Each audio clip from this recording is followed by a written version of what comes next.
I absolutely love making figures. I get all Bob Rossy and start thinking about where I can put the happy little points and where I can put the legend and, how we can brighten things up. But ultimately, like Bob Ross, we're trying to tell a story with our data. Hey folks, I'm Pat Schloss, and this is Code Club. In each episode of Code Club, I try to apply principles of reproducible research to an interesting biological question. Over the past episodes, we've been working on an analysis to better understand the sensitivity and specificity of a concept called amplicon sequence variance, and that's again morphed into thinking about something called operational taxonomic units, or OTUs. If you're just joining us, don't worry about all that jargon. What we're doing is we're looking at a gene in a bacterial genome called the 16S rRNA gene. That gene is associated with bacterial taxonomy, and we can compare those sequences to get a sense of the name of the organism. Who is that gene from?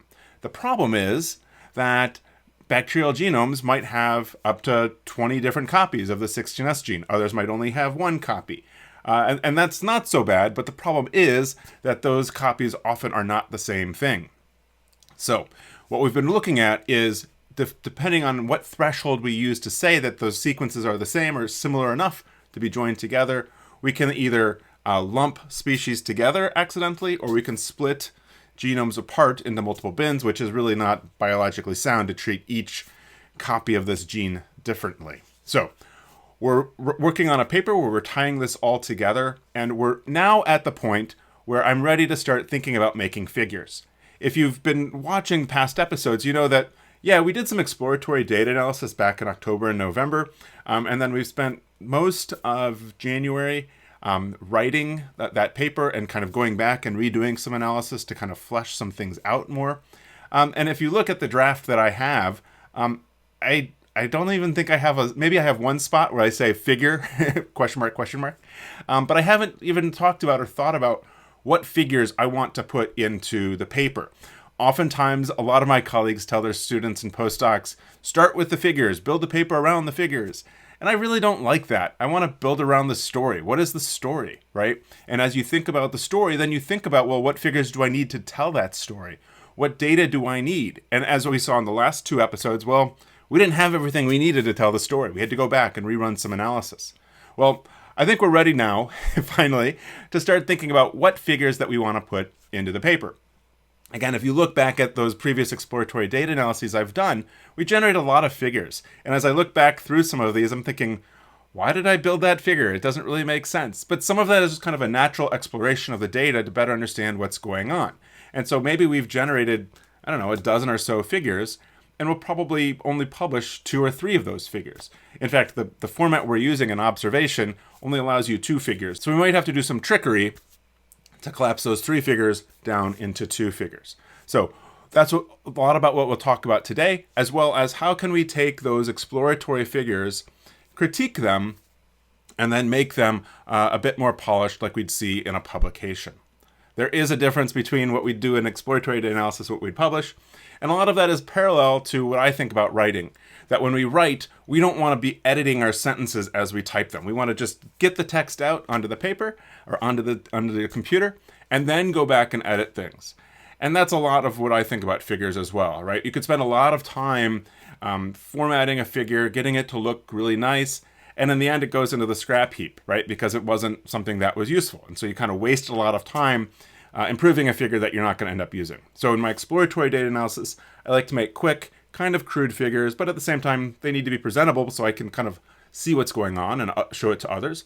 And then as we move to the publication stage and thinking about that paper, we need to then clean up the figures so that they look more presentable and look more polished. Sometimes you will see papers where they have figures that it's pretty clear they use the defaults and they didn't, perhaps they didn't know, how to improve things. But you'll see like underscores in bacterial taxa names instead of spaces. There's just a lot of stuff that shows that, who knows why, but there wasn't a lot of polish and perhaps not a lot of thought put into how to present the data well.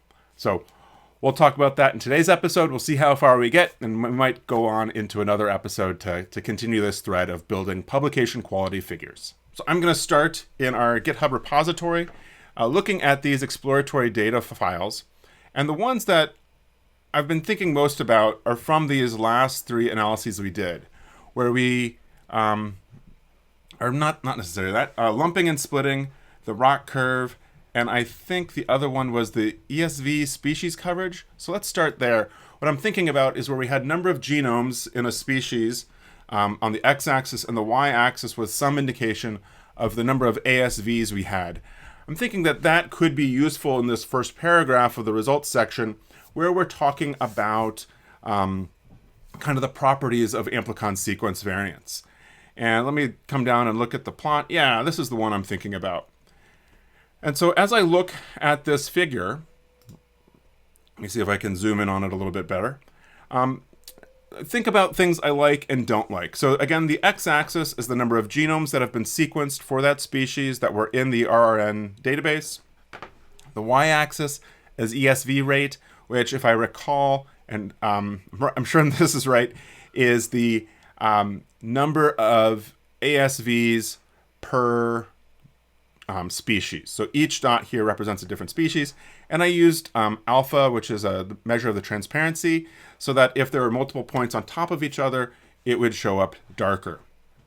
So I have the number of genomes on the x-axis and the y-axis, because the ESV rate is the number of ASVs divided by the number of genomes. So I don't totally like that. I think what I'd rather have on the y-axis would be the number of ASVs and the number of genomes. So we'll think about that. Another alternative might be dividing by the kind of the average number of copies per genome. So maybe we'll try both approaches and see what we like.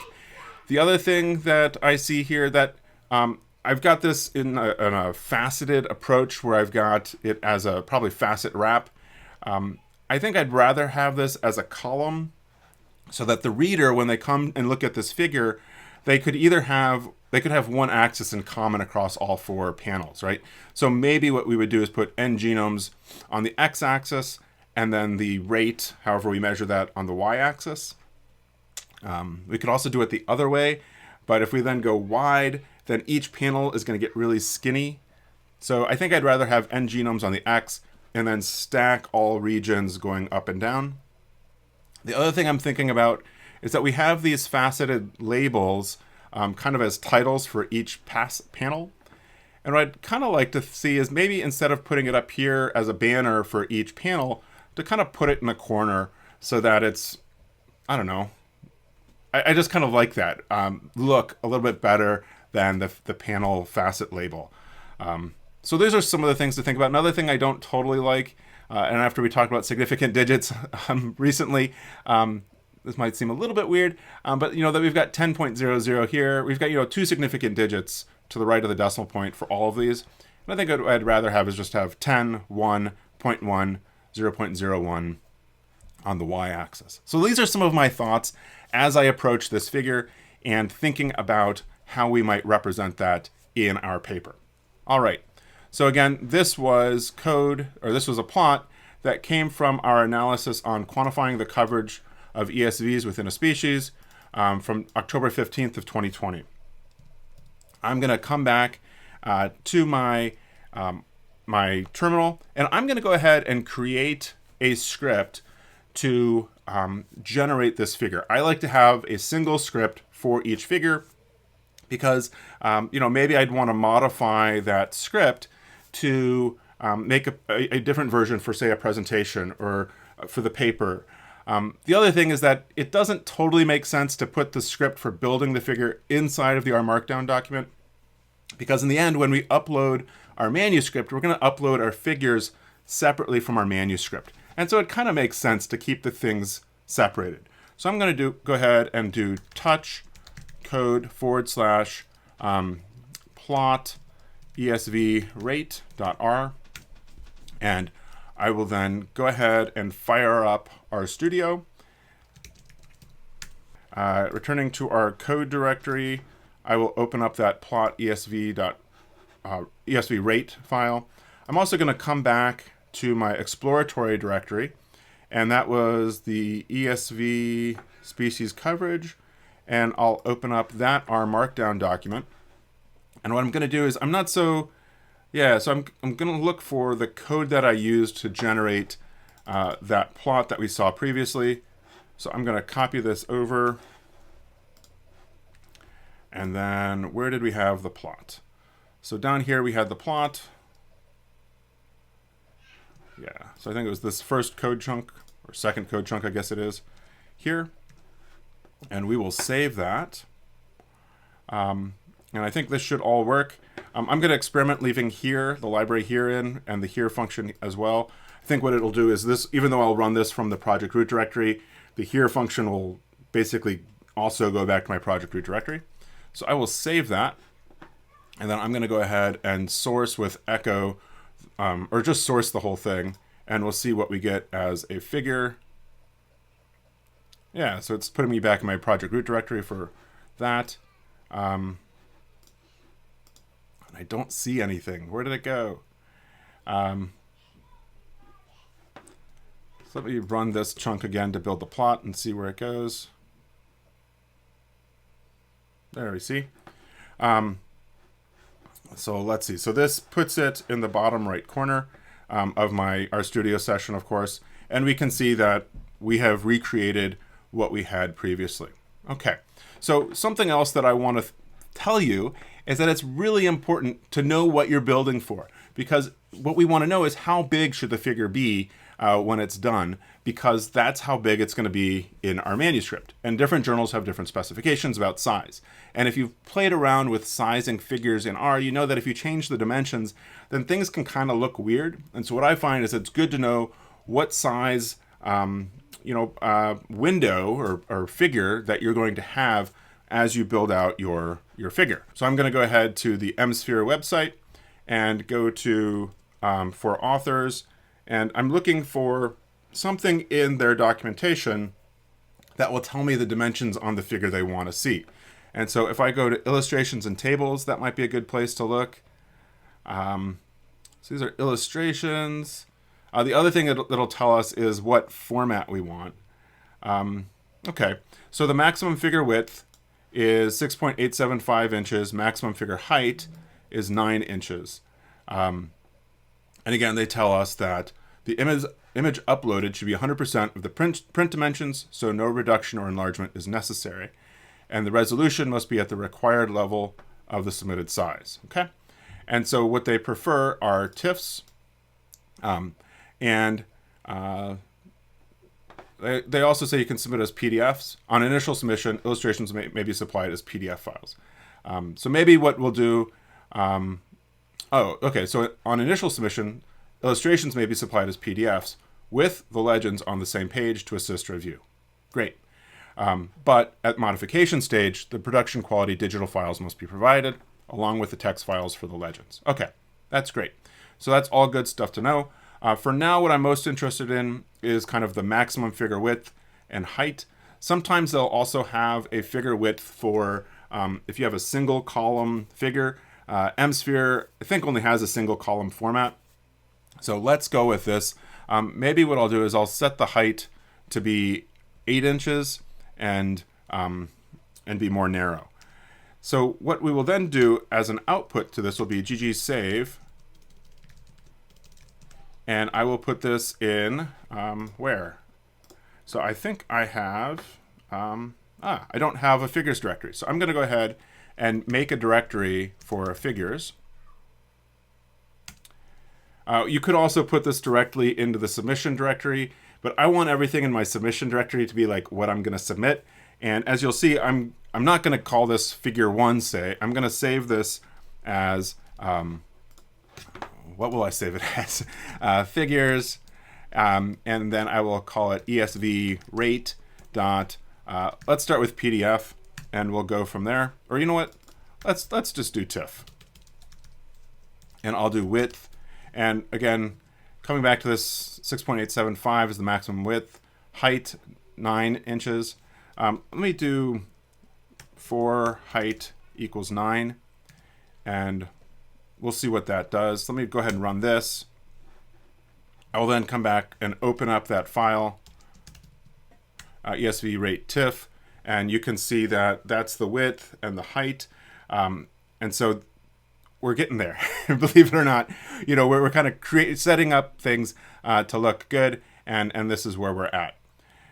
All right, so again, one of the things that I mentioned was that I'd rather have it faceted vertically, and what I'm going to do then is change nrow to be 4. So if I save that and then source the entire thing,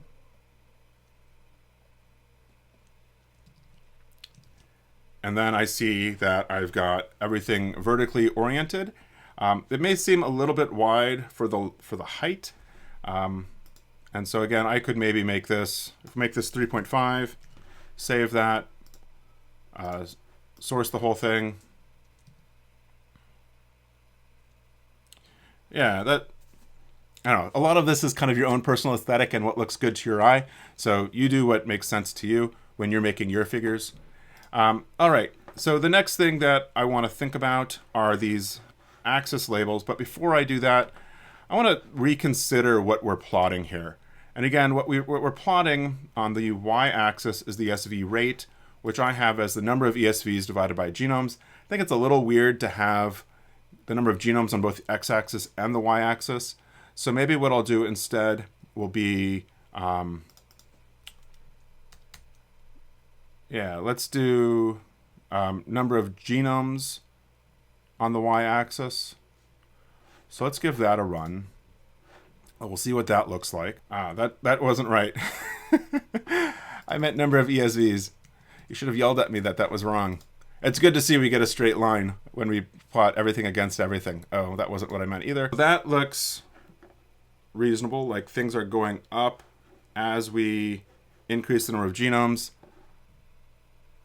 Again, that's the number of distinct ESVs as we increase our number of genomes. And I kind of don't like that either, just because the number of ESVs is of course going to be dependent on the number of copies in each genome. And so what I'll do is I'll take the number of ESVs, divide by the total number of copies within each genome. And so let's go ahead and give that a go and see what that looks like.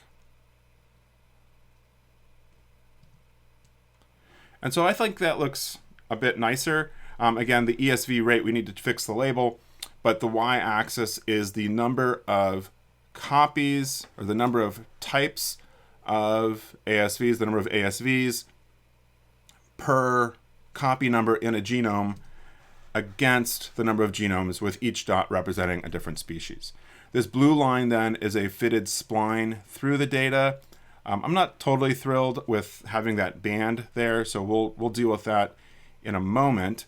So now let's go ahead and come down here, and what can we do next? Let's go ahead and fix our labels. And so I'll do labs, and I'll say x equals number of genomes, y will be number of ASVs per RN copy. All right, and I'm going to go ahead and for that smooth, I think the argument is SE. Yeah, SE equals false.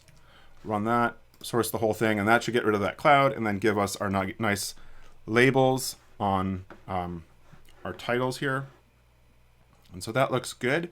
The next thing I want to think about is that we've got the x and y axes scaled by log 10, and we've got kind of those extra decimal places on the y axis. And it doesn't matter. I think it just kind of makes it a little bit more, I don't know, a little bit more cluttered on that y axis.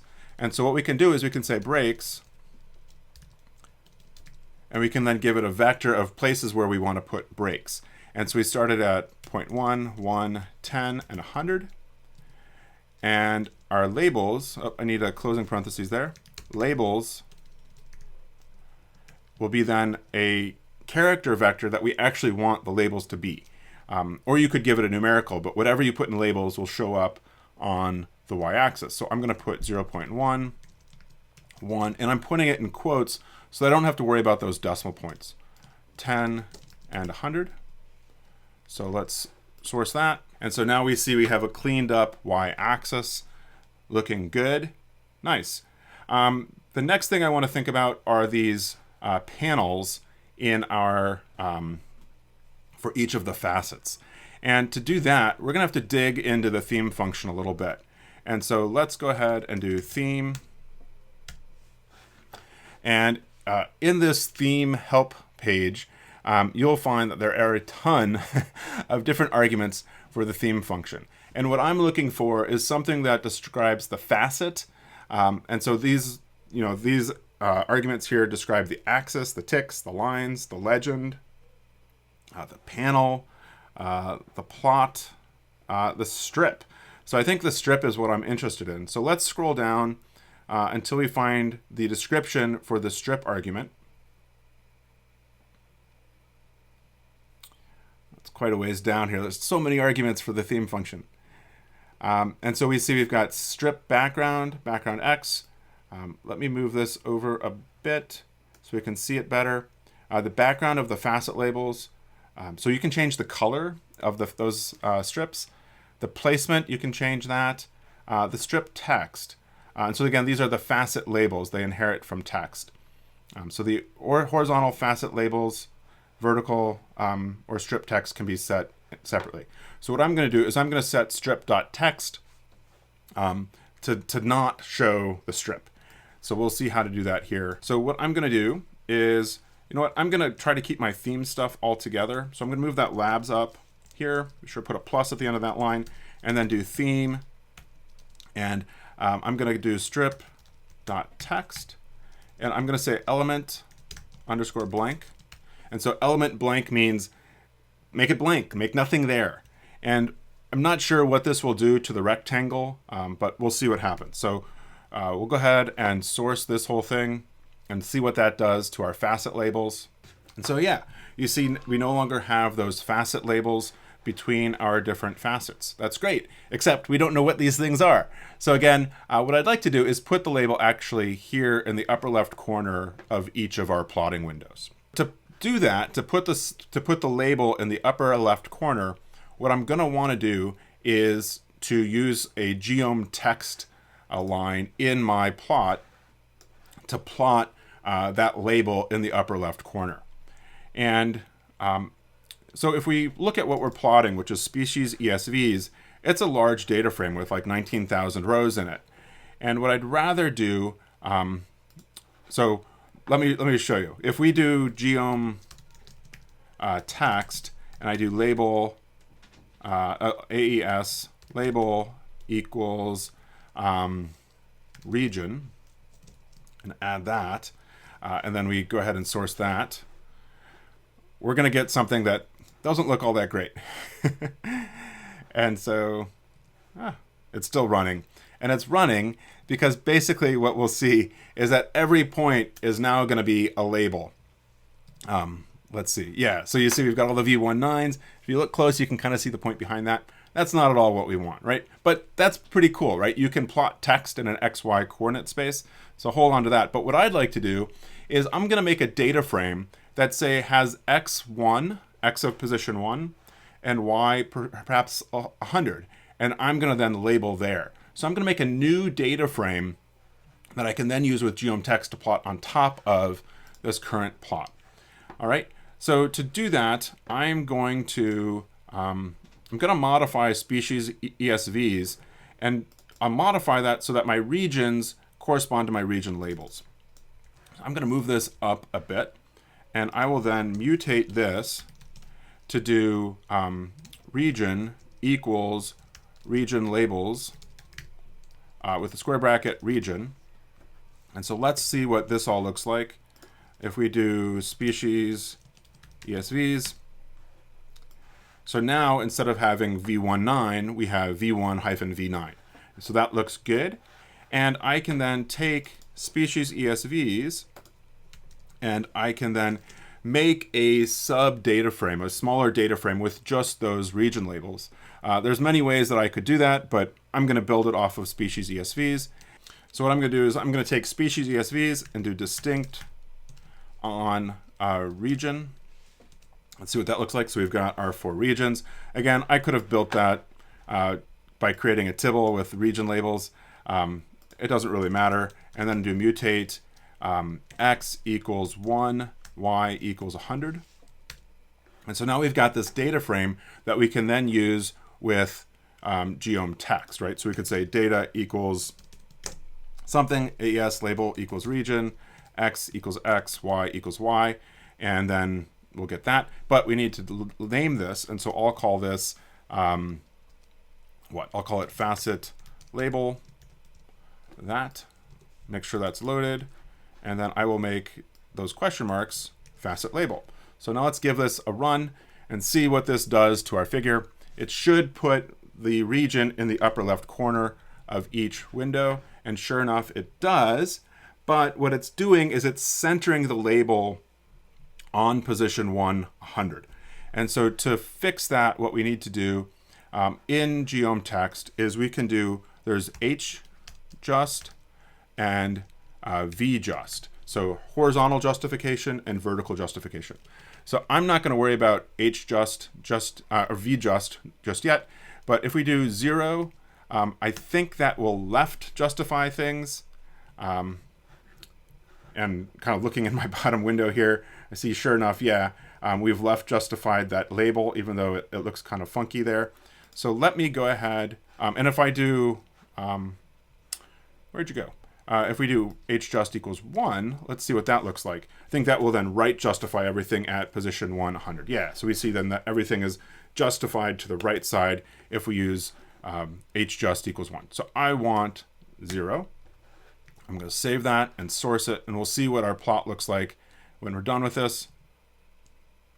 And so that looks pretty nice. I think that's got really nice placement. And again, the difference between what I'm doing here in RStudio and what I've got over here on the left, again, is because of the sizing of the figure. And that's why I really like working in the format that I'm going to be outputting things in.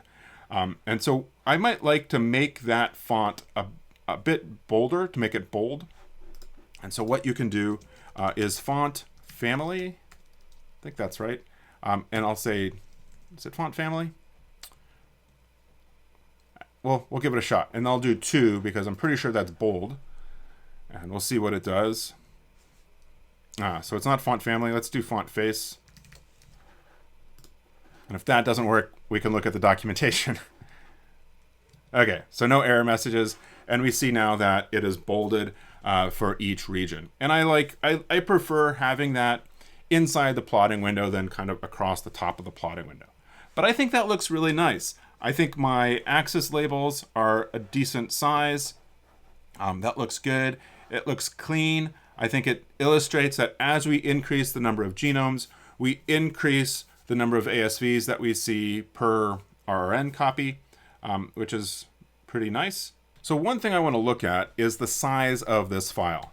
And so I see it's 11 megabytes. And in previous experience, I have had to do all sorts of resizing of TIFFs because they're too big. And 11 megabytes, I'm pretty sure, is too big. I will add an argument to this that is to ggsave that will say compression equals LZW. And so that applies a compression onto the TIFF file. And so we can then source that.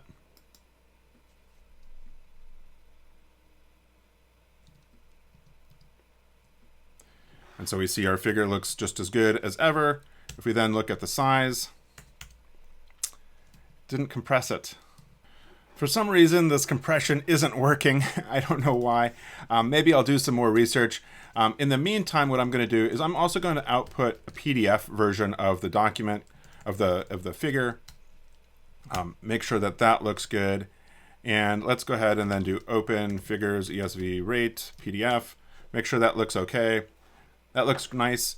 I'm not sure why the compression is so much different. Or I'm not sure why the compression isn't working. It might be a Mac thing, but you can see that the TIFF version is 11 megabytes and the PDF version is 239K. That's more along the lines of what I would expect the TIFF to be. So I need to do a little bit more digging to figure out what's going on there. Thankfully, MSphere will let me use this PDF version because what I'm going to do is upload a single document for the initial submission.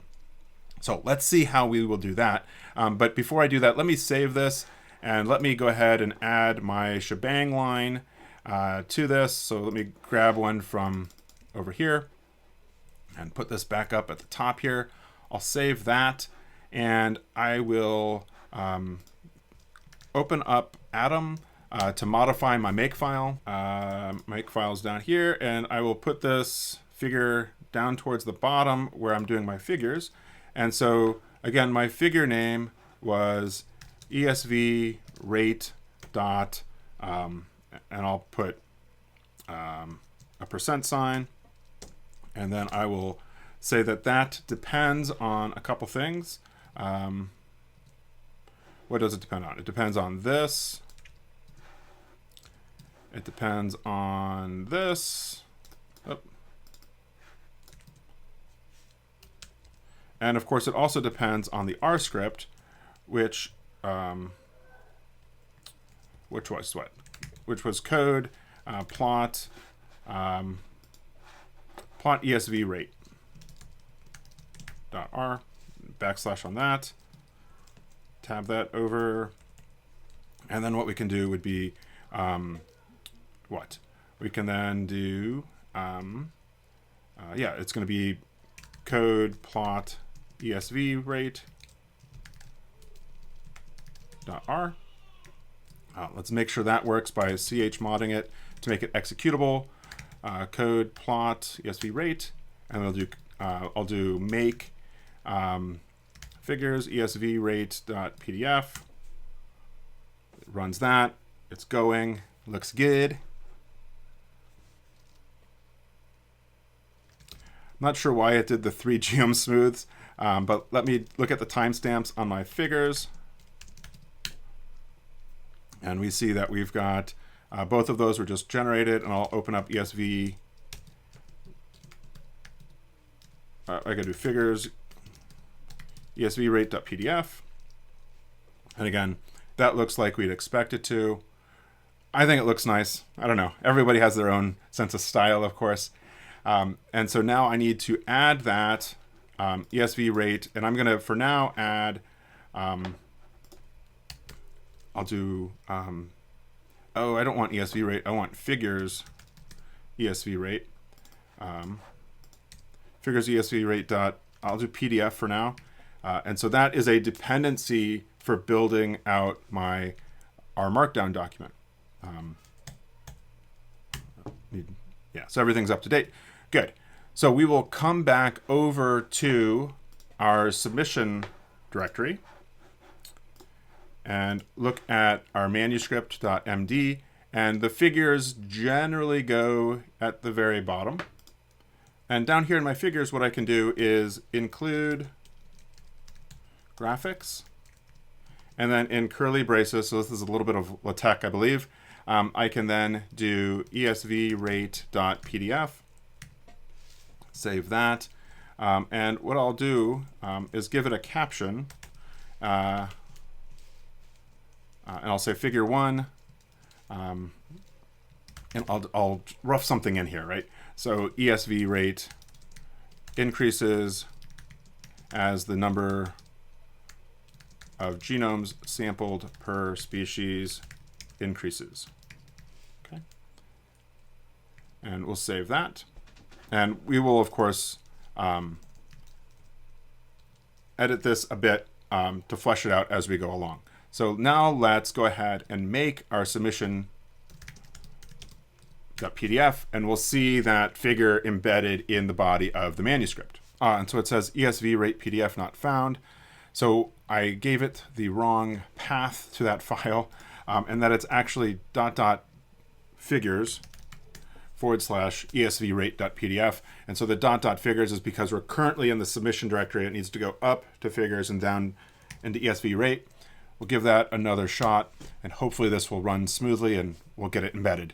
Excellent. So it outputted manuscript.pdf. So let's go ahead and open submission manuscript.pdf. Hopefully it'll be there. I'll look at the end, and here we are. It is embedded in our figure. For some reason, it ran the legend over a page.